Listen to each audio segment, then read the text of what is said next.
Welcome to my channel छुपी कहानियाँ, जहाँ हर कहानी में छिपा है एक राज। और अगर आपको हमारा ये वीडियो पसंद आए तो like, comment, share and subscribe करना ना भूलें। तो चलिए आज की कहानी हम स्टार्ट करते हैं। शादी की हलचल अब थम चुकी थी। रोशनी, शोर और रिश्तेदारों की भीड़ अब पीछे छूट चुकी थी। अब रह गई थी बस एक नई जिंदगी की पहली रात और उस कमरे में बैठी एक लड़की, आयत, जो अपने दिल में 100 सवाल और आंखों में एक छोटी सी उम्मीद लिए बैठी थी। कबीर, उसके पति, कमरे में दाखिल हुए। सूट का बटन खोलते हुए एक हल्की सी थकावट उसके चेहरे पर थी, लेकिन आंखें बिल्कुल शांत। ना कोई गर्मजोशी, ना कोई जिज्ञासा, बस एक ठंडापन। आयत धीरे से मुस्कुराकर कहती है, आप थक गए होंगे, पानी लाऊं? कबीर सिर हिलाते हुए कहता है, नहीं, ज़रूरत नहीं। आयत की मुस्कान थोड़ी ढल गई थी, लेकिन उसने खुद को संभाल लिया। उसने सोचा, शायद शुरुआत में लड़के ऐसे ही होते होंगे, शर्माते होंगे शायद। पर कबीर के चेहरे पर कोई झिझक नहीं थी, बस एक बेरुखी। एक दीवार थी उसके और आयत के बीच। कमरा चुप था, दोनों के बीच कुछ बोलने लायक भी नहीं था, जैसे दो अजनबी एक छत के नीचे खामोशी से बैठे हों। आयत धीरे से पूछती है, आपसे कुछ पूछूं? कबीर कहता है, हाँ। आयत, ये शादी आप अपनी मर्ज़ी से नहीं चाहते थे ना? कबीर थोड़ा रुखाई से कहता है, मैंने सिर्फ माँ की बात मानी है। फीलिंग्स की बात मत करना, क्योंकि मैं ऐसे रिश्तों में बिलीव नहीं करता। उसके लहजे में थोड़ी तलखी नहीं थी, लेकिन वो शब्द सीधा दिल के आर पार चले गए। आयत ने चुपचाप अपनी नज़रों को ज़मीन की तरफ कर लिया। ये रात जो सपनों की होनी थी, वो बस एक कमरे की चुप्पी में बदल गई। अगली सुबह आयत जल्दी उठ गई थी। उसने चाय बनाई, नाश्ता लगाया और पूरे घर को व्यवस्थित कर दिया। कबीर कमरे से निकला, मोबाइल पर किसी से बात करता हुआ कहता है, हाँ यार, शादी हो गई, बस माँ की ज़िद थी, अब निभाना है तो निभा लूँगा, नो ड्रामा, नो इमोशंस। आयत वहीं खड़ी थी। ये सब सुनकर उसकी आंखें थोड़ी भीग गई, लेकिन वो रोई नहीं, बस अंदर ही अंदर कुछ खटका था। प्यार की पहली उम्मीद एक बार में चूर हो गई थी। लेकिन आयत वो लड़की नहीं थी जो इतनी जल्दी हार मान जाए। वो चाहती थी कि कबीर उसे देखे, महसूस करे, ना सिर्फ जिस्म से बल्कि उसकी रूह से। 2 हफ्ते बीते, दोनों एक ही घर में रह रहे थे, लेकिन दो अजनबी जैसे। कबीर ऑफिस जाता, आता, अपने काम में लग जाता। आयत हर दिन उसकी पसंद के खाने बनाती, कपड़े प्रेस करती, पर कबीर का एक भी थैंक्स नहीं आता। आयत कहती है, कभी कभी मुझे ऐसा लगता है जैसे मैं सिर्फ इस घर की एक नौकरानी बन गई हूँ। कबीर गुस्से से कहता है, तो क्यों कर रही हो सब कुछ? कोई कहा है तुमसे? ये सब सिंपैथी के लिए कर रही हो? आयत गुस्से और आंसुओं के साथ कहती है, नहीं, मैं सिंपैथी नहीं चाहती। मैं तो सिर्फ इतना चाहती थी कि शायद एक दिन तुम्हारे दिल में मेरे लिए थोड़ी सी जगह बन जाए। कबीर कुछ पल चुप रहा। उसके अंदर कुछ हिला ज़रूर था, पर वो जाहिर नहीं करता। उसकी आदत नहीं थी फीलिंग्स एक्सेप्ट करने की। एक रात आयत की तबीयत अचानक बिगड़ गई। तेज़ बुखार, कमज़ोरी। कबीर ने पहली बार उसे पास से देखा। उसकी आंखें बंद थी, ललाट पर पसीना, होठ सूख चुके थे। वो घबरा गया। कबीर धीरे से कहता है, आयत सुनो, उठो ना, तुम ठीक हो ना? आयत ने आंखें खोली, हल्की सी मुस्कान दी और कहा, चिंता क्यों कर रहे हो? आपको तो फीलिंग से मतलब ही नहीं। कबीर धीरे से कहता है, मैं अब तुम्हें लेकर लापरवाह नहीं रह सकता। उस दिन कबीर ने पहली बार उसके माथे पर पानी की पट्टी रखी। रात भर उसके पास बैठा रहा और धीरे धीरे उसका दिल आयत की ओर झुकने लगा। उस रात के बाद कुछ बदल गया था। कबीर अब चुप नहीं रहता था, वो बातें करने लगा था, छोटी छोटी मगर सच्ची। आयत को देखता था, उसे महसूस करता था। शायद ये वो मोमेंट था दूरी की पहली दीवार टूटने की।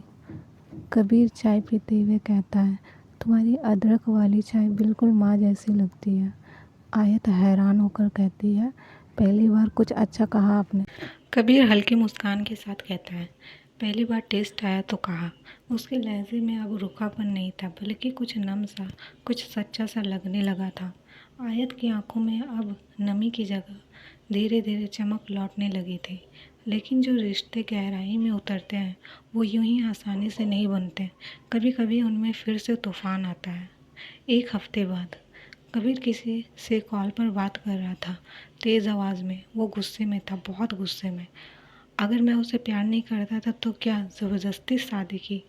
आयत ने फिर से वो सुना, फिर से वो चुभती बात, फिर से दिल को घायल करने वाला सच। आयत चीखते हुए कहती है, तो क्या मैं कोई मजबूरी हूँ, एक एहसान हूँ तुम्हारी ज़िंदगी में? कबीर गुस्से में कहता है, तुम्हें कोई हक नहीं है मेरी बातों को सुनने का बिना पूछे। आयत कहती है, और तुम्हें हक है मुझे रोज़ गिराने का, हर बार ये जताने का कि मैं एक अनवांटेड लड़की हूँ।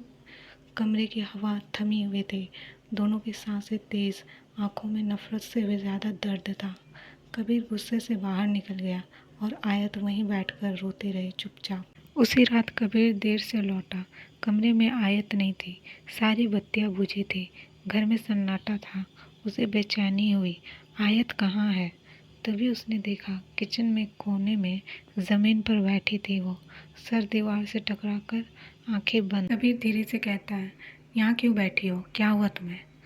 आयत थकी हुई आवाज़ में कहती है, तंग आ गई हूँ मैं हर दिन खुद को साबित करने की लड़ाई से। मैंने तुम्हें तकलीफ़ दी है पता है, लेकिन मैं बदल रहा हूँ। मुझे वक्त चाहिए और तुम्हारा साथ भी। आयत फिर सिसकते हुए कहती है, कबीर मैं चाहती थी कि तुम सिर्फ मुझे देखो, मेरे एहसासों को समझो, ना कि बस मुझे एक जिम्मेदारी समझो। उस रात कबीर ने पहली बार बिना कुछ कहे आयत का हाथ पकड़ा।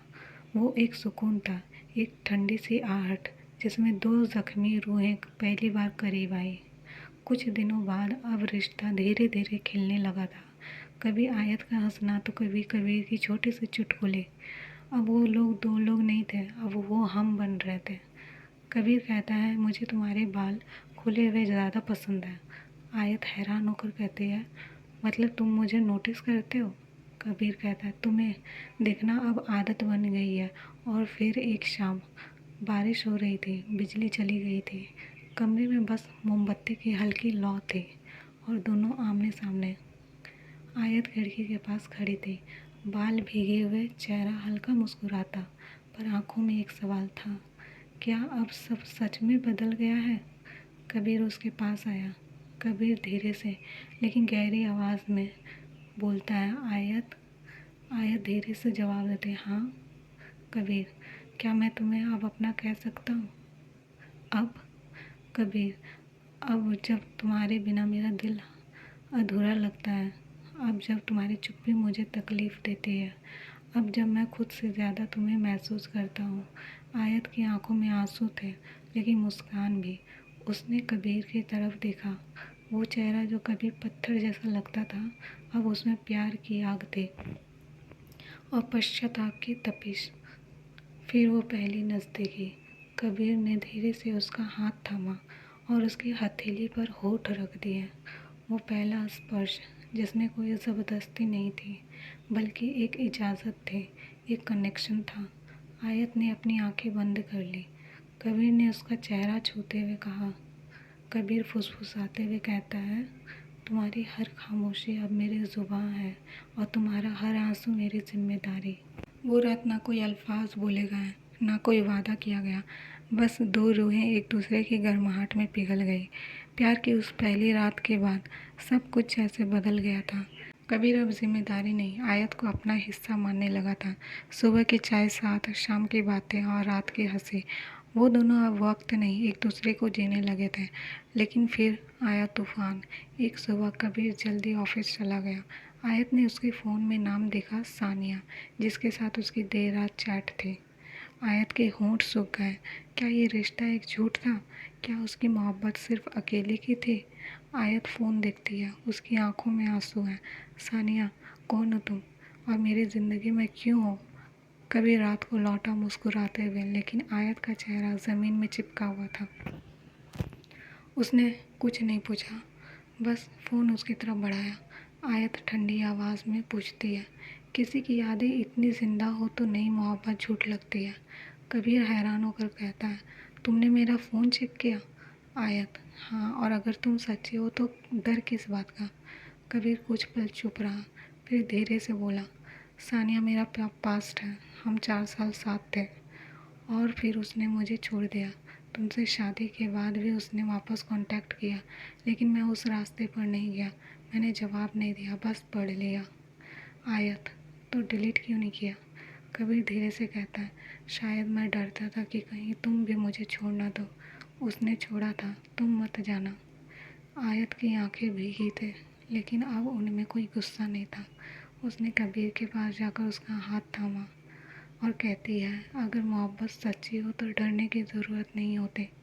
कबीर धीरे से कहता है, मैं डर की वजह अब मेरी सबसे बड़ी वजह बन गई है तुम।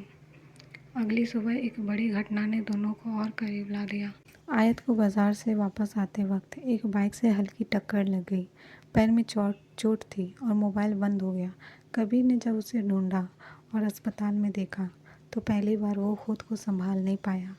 कबीर रुआंसा होकर कहता है, आयत तुम ठीक हो ना? अगर तुम्हें कुछ हो जाता तो मैं खुद को कभी माफ़ नहीं करता। आयत कमज़ोर हंसी के साथ, तो अब यकीन आया कि मैं तुम्हारे दिल में हूँ। कबीर ने उसका हाथ पकड़ के अपने दिल से लगा लिया। अब कोई तुम्हें मुझसे दूर नहीं कर सकता। 2 हफ्ते बाद घर में अब सिर्फ प्यार ही था, बिना डर के, बिना शक के। और फिर आयत ने एक खबर दी। आयत, कबीर, शायद हमारे बीच अब एक तीसरा आ रहा है। कबीर हैरान और खुश होकर, तुम प्रेग्नेंट हो? आयत आंखों में आंसू और मुस्कान के साथ, हाँ। कबीर ने उसे बाहों में भर लिया और अब वो रिश्ता जो एक समझौते से शुरू हुआ था, एक मुकम्मल कहानी बन चुका था। 1 साल बाद घर में एक नन्हा बच्चा आया, कबीर और आयत की मोहब्बत का सबूत। आयत रसोई में है और कबीर उसे पीछे से पकड़कर कहता है, अगर उस दिन तुम मुझे छोड़ देती तो शायद मुझे खुद से भी नफरत हो जाती। आयत कहती है, मैं मोहब्बत करती हूँ तुमसे, किसी गलती से नहीं, पूरी सच्चाई से। ये कहानी थी 2 अजनबियों की जो रिश्ते में बंधे थे, लेकिन धीरे धीरे रूह से जुड़ गए। गुस्सा था, टकरार भी, लेकिन मोहब्बत ने हर दीवार तोड़ दी।